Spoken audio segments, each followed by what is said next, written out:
ونصلي ونسلم على رسوله الكريم أما بعد فأعوذ بالله من الشيطان الرجيم بسم الله الرحمن الرحيم ولئن أتيت الذين أوتوا الكتاب بكل آية ما تبعوا قبلتك وما أنت بتابع قبلتهم وما بعضهم بتابع قبلة بعض ولئن اتبعت أهواءهم من بعد ما جاءك من العلم إنك إذا لمن الظالمين الذين آتيناهم الكتاب يعرفونه كما يعرفون أبناءهم وإن فريقا منهم ليكتمون الحق وهم يعلمون الحق من ربك فلا تكونن من الممترين صدق الله مولانا العظيم اللهم صل على سيدنا ومولانا محمد وعلى آل سيدنا ومولانا محمد وبارك وسلم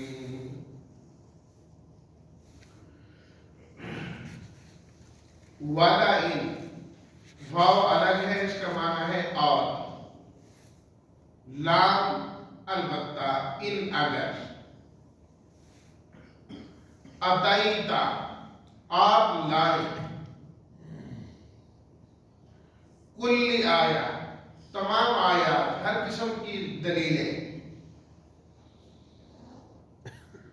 بتابع تابعداری کرنے والا، باعث کے ساتھ الگ حرف ہے، اتباع کرنے والے، اہواءہم خواہشات، ہوا سے، آتینا یعرفونہ، یعرفون معرفت سے، کسی چیز کو جاننا اور پہچاننا، ابناءہم، ابنا ابن کی جمع، ابن کہتے ہیں بیٹے کو، ابنا بیٹے، اس کی جمع ہو گئی،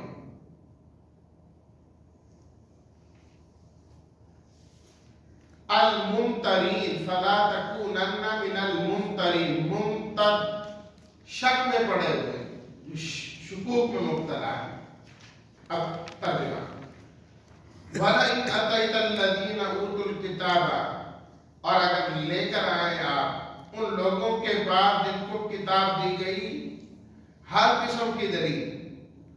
تو وہ نہیں اتباع کریں گے آپ کے قبلے کی، اور آپ بھی نہیں ہیں ان کے قبلے کی اتباع کرنے والے، وَمَا بَعْضُهُمْ بِتَابِعٍ قِبْلَةَ بَعْضٍ، اور وہ بھی ایک دوسرے کے قبلے کی اتباع کرنے والے نہیں ہیں، اور اگر آپ نے اتباع کی ان کی خواہشات کی، بعد اس کے کہ آپ کے پاس علم آ گیا، یقیناً آپ ہو جائیں گے ناانصافی کرنے والوں میں سے۔ الذین آتیناہم الکتاب، وہ لوگ جن کو ہم نے کتاب دی، وہ پہچانتے ہیں اس کو جس طرح کے پہچانتے ہیں اپنی اولاد کو، اور یقیناً ان میں سے ایک جماعت البتہ حق کو چھپاتے ہیں اور وہ جانتے بھی ہیں یہ حق ہے تیرے رب کی طرف سے، پس اے مخاطب تو ہرگز نہ ہو جا شک کرنے والوں میں سے۔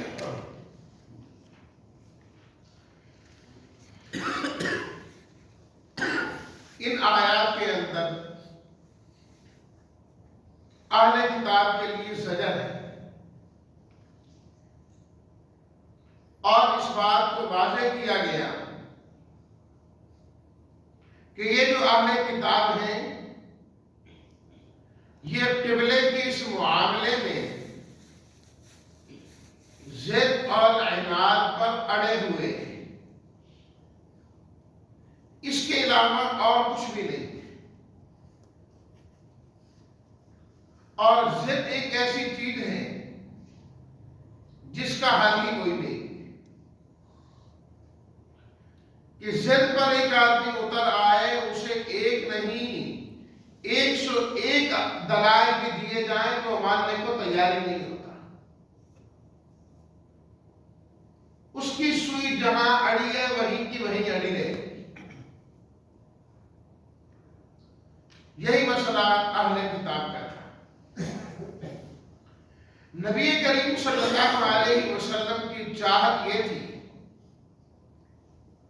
کہ یہ لوگ اہل کتاب ہیں، کتاب کو پڑھتے اور حق ان پر واضح، تو یہ لوگ تو میرے سب سے پہلے پیروکار ہونے چاہیے، ماننے والے ہونے چاہیے. بجائے ماننے کے الٹا یہ مخالفت میں دن بدن بڑھتے ہی جا رہے ہیں، آگے سے آگے ہوتے جا رہے ہیں. ان کی موافقت میں یہ 7 سے زیادہ عرصہ 16-17 مہینے بیت المقدس کی طرف منہ کر کے نمازیں بھی پڑھی ہیں کہ تاکہ یہ کچھ نرم ہو جائیں اور ان کو اس بات کا احساس ہو کہ ہم تمہاری دشمنی کے لیے نہیں آئے بلکہ تمہاری رہنمائی کے لیے اور تمہارے فائدے کے لیے آئے. ہم چاہتے ہیں کہ تمہاری ترقی ہو اور اللہ آخرت کی درجات تمہارے بلند کرے. تو جاننے والا بندہ جب انکار کرے تو انسان کو زیادہ افسوس ہوتا ہے. ایک آدمی آپ کی قدر و منزلت ہی نہیں جانتا، یہ ایک واقعہ کہ اسے پتہ ہی نہیں، وہ انکار کرے تو چلو پھر بھی کچھ سمجھ میں آتا ہے. ایک کو سب کچھ پتا ہے اور پھر وہ آپ کے ساتھ الٹا ہو تو اس کا انسان کو افسوس ہوتا ہے. یہی کیفیت نبی کریم صلی اللہ علیہ وسلم کی تھی. اللہ تعالیٰ نے آپ علیہ الصلوۃ والتسلیمات کو تسلی دیتے ہوئے فرمایا وَلَئِنْ أَتَيْتَ الَّذِينَ أُوتُوا الْكِتَابَ بِكُلِّ آیَةٍ مَا تَبِعُوا قِبْلَتَكَ. آپ ہر قسم کی دلیلیں بھی ان کو دے دیں، نشانیاں ان کو دکھا دیں، معجزات ان کو دکھا دیں، اپنی کتابوں میں جو پڑھی آیات ہیں، آپ کی جو نشانیاں ہیں یہ ان کو دیکھ لیں. انہوں نے اس کے باوجود بھی کوئی نہیں ماننا ہے ہی کوئی نہیں. مَا تَبِعُوا قِبْلَتَكَ، یہ کبھی نہیں ہو سکتا کہ یہ آپ کے قبلہ کی اتباع کرنے والے. انہوں نے بیت المقدس کی طرف ہی وہ کرنا ہے، لیکن فرمایا کہ اب یہ بات یقینی ہے، 100% ہے کہ آپ نے بھی اب ان کے قبلے کی پیروی نہیں کرنی، اتباع نہیں کرنی. بس جتنا عرصہ بیت المقدس کو قبلہ متعین کرنا تھا وہ ہو چکا ہے. وَمَا أَنْتَ بِتَابِعٍ قِبْلَتَهُمْ، اب بیت المقدس کا قبلہ ہونا یہ منسوخ کر دیا گیا اور قیامت کی صبح تک اب ان کے قبلے کی اتباع نہیں کی جائے گی. وَمَا أَنْتَ بِتَابِعٍ قِبْلَتَهُمْ، اب ہمیشہ کے لیے قبلہ بیت اللہ ہی رہے گا، قبلہ بیت اللہ ہی رہے گا. منسوخ کر دیا گیا بیت المقدس کی طرف منہ کر کے نماز پڑھنے. محترم ہے، احترام اپنی جگہ میں ہے، اللہ اکبر، فضیلت بھی اپنی جگہ میں ہے. نبی کریم صلی اللہ علیہ وسلم نے فرمایا کہ جو بیت المقدس کے اندر جا کے نماز پڑھے تو اللہ تعالیٰ ایک نماز پر اسے 1000 نماز کا ثواب عطا فرما دیتے ہیں. انبیاء کرام کا قبلہ رہا ہے اور پھر نبی کریم صلی اللہ علیہ وسلم نے معراج کی رات انبیاء کی امامت یہاں پر خود کروائی. آپ نے خود امامت کرائی، لیکن آپ نے اب وہ قبلہ نہیں رہا، شان و فضیلت اپنی جگہ ہے۔ فرمایا کہ پوری کائنات میں 3 مسجدیں ایسی ہیں جہاں پر آدمی مستقل سفر کر کے جا سکتا ہے اس نیت سے کہ وہاں ثواب زیادہ ہے۔ باقی تو سب مسجدیں کہ آدمی کہے اس مسجد میں ثواب زیادہ ہے عضو مسجد کے،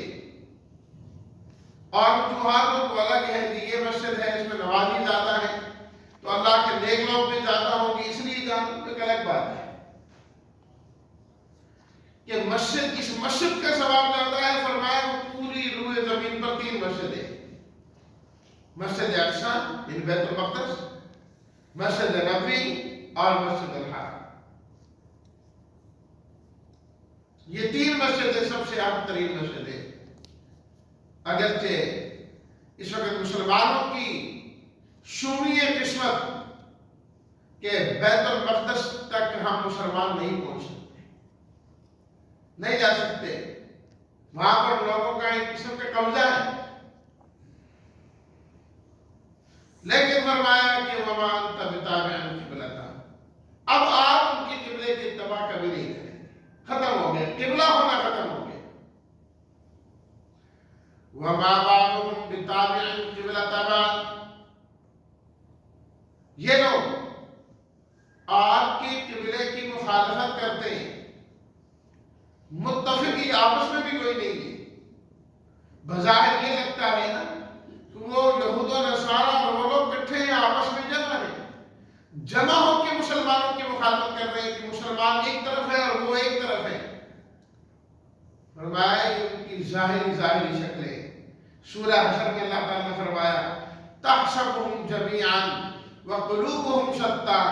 ان کفار کو اے مخاطب تو یہ سمجھے گا کہ یہ سب جمع ہو کر مسلمانوں کا مقابلہ کر رہے ہیں۔ فرمایا بالکل کر رہے ہیں، لیکن ان کے دل آپس میں بھی نہیں ملتے، ان کے عقائد آپس میں بھی کوئی نہیں ملتے۔ یہاں پر بھی فرمایا کہ یہ بیت اللہ کے قبلہ ہونے کی تو مخالفت کر رہے ہیں، لیکن ان کے قبلے آپس میں بھی نہیں ملتے۔ یہود صخرہ بیت المقدس کو اپنا قبلہ سمجھتے تھے اور سمجھتے ہیں، اور جبکہ نصارہ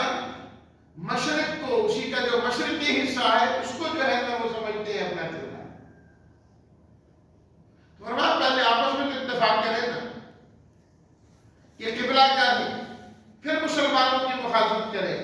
جو مسلمانوں کی مخالفت بنتی ہی نہیں ہے، کیونکہ مسلمان اپنی طرف سے تو کچھ بھی نہیں کر رہے، وہ جو کچھ کر رہے ہیں اللہ کے حکم سے کر رہے ہیں، اللہ کے حکم سے کر رہے ہیں، وہ تو اللہ کے حکم کے پابند ہیں۔ اللہ نے جب حکم دے دیا بیت اللہ قبلہ ہے، بیت المقدس قبلہ ہے، اور پھر حکم دیا کہ نہیں قبلہ جو ہے بیت اللہ ہے، فوراً بیت اللہ کی طرف ہے۔ وہاں تو نا والی اور حیل حجت والی باتیں کوئی نہیں۔ یہ وجہ ہے کہ روایات میں آتا ہے نا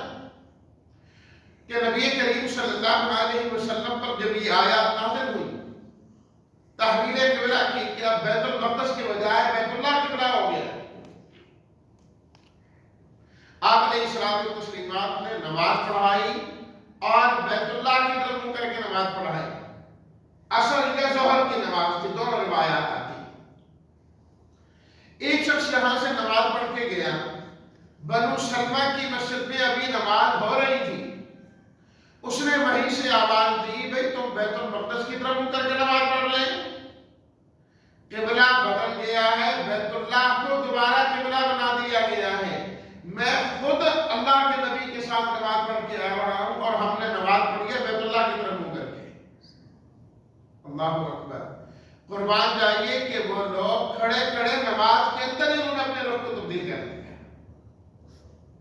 بیت المقدس سے بیت اللہ کی طرف منہ پھیر دیا۔ اللہ،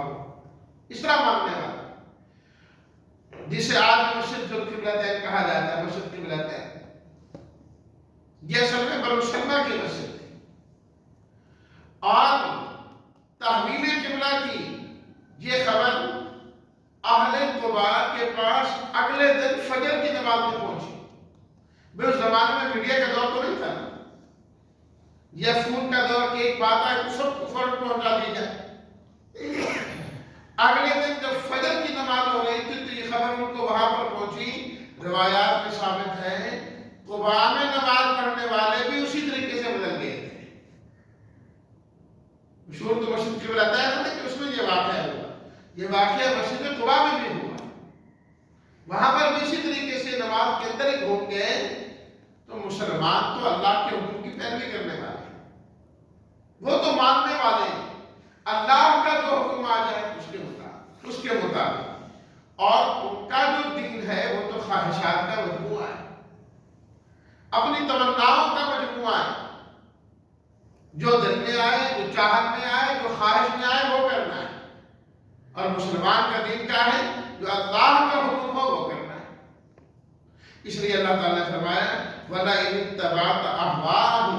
اگر آپ نے ان کی خواہشات کی اتباع کی، یہ نہیں کہا ان کے دین کی پیروی کی، کیونکہ دین کو تو وہ چھوڑ چکے تھے، اب تو وہ خواہشات کے پیچھے جو دل میں آتا ہے، جو من میں آتا ہے وہ کرتے ہیں، اس کو ڈٹے رہتے ہیں۔ اللہ بھی فرما رہے ہیں کہ وہ دین منسوخ، اللہ کے نبی بھی فرما رہے ہیں کہ وہ دین منسوخ، لیکن خواہشات ایسی چیزیں ہیں جب وہ دل میں پکی ہو جائیں پھر انسان کو نہ عرش والے کا قرآن نظر آتا ہے، نہ مدینے والے کا فرمان نظر آتا ہے، پھر کچھ نظر نہیں آتا، بس خواہشات، میری چاہت، میری مرضی، میرا دل یوں کرتا ہے، بس یوں ہونا چاہیے، میں نے اللہ کو راضی اس طریقے سے کرنا ہے نعوذ باللہ جس طرح میں چاہتا ہوں۔ یہ کیسی کا مخلی ہے؟ اللہ اس طرح راضی ہوں گے جو طریقہ اس کے نبی نے خود بتایا ہے۔ اللہ نے وہ عمل قبول کرنا ہے جس کا طریقہ اللہ کے نبی نے خود بتلا دیا ہے۔ میں اپنی طرف سے ایک طریقہ ایجاد کروں اور میں کہوں کہ اللہ میرے اس عمل کو قبول کرے، یہ نہیں ہوتا۔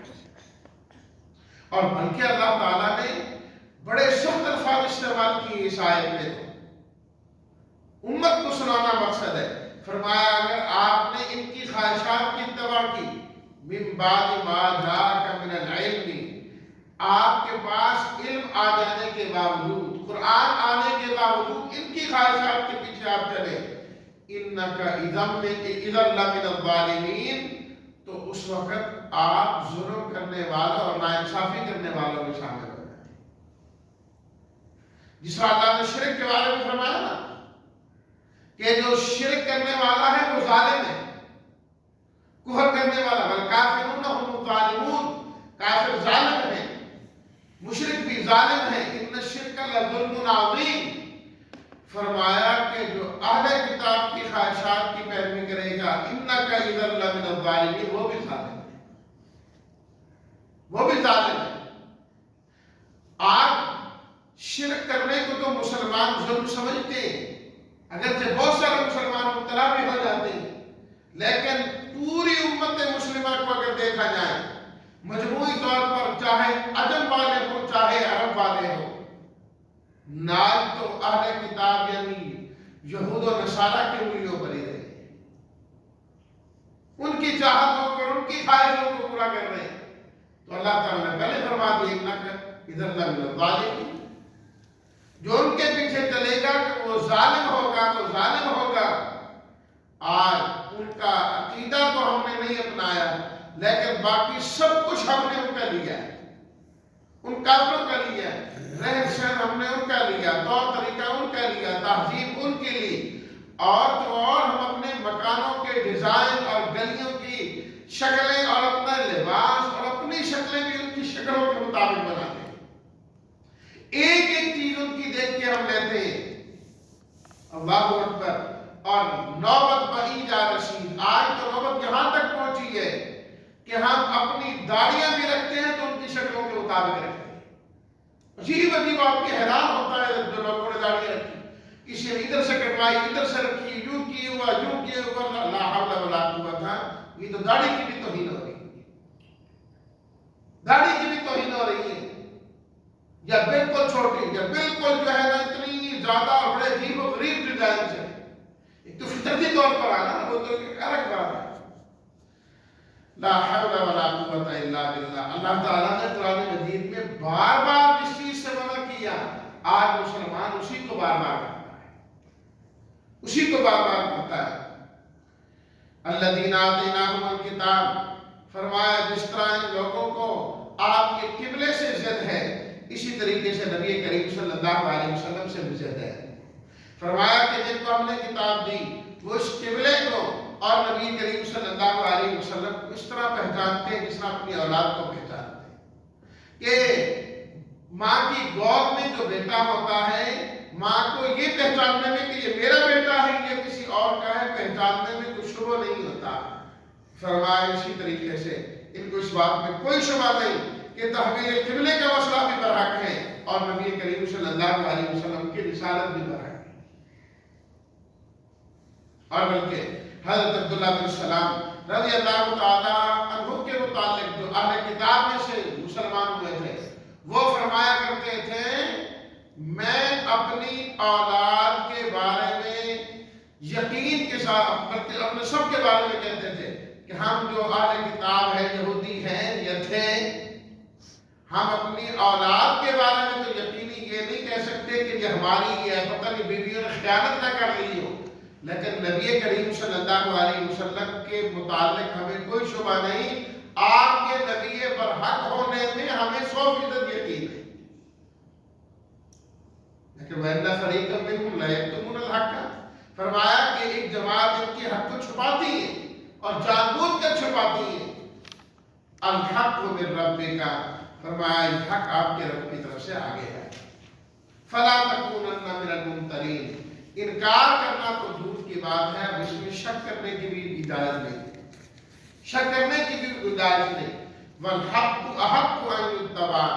حق اس بات کا حق رکھتا ہے کہ اس کی پیروی کی جائے اور اس کے پیچھے چلا جائے، یہ نہ دیکھا جائے کہ یہ کہنے والا کون ہے، کس خاندان کا ہے۔ فرمایا حق کو ہی ہمیشہ اپنانا چاہیے، اور اسی میں اللہ تعالیٰ نے کامیابی رکھی ہے۔ اللہ تعالیٰ ہم سب کو سچا اور حق جو عقیدہ ہے اس پر عمل کرنے والا بنائے، اسے اختیار کرنے والا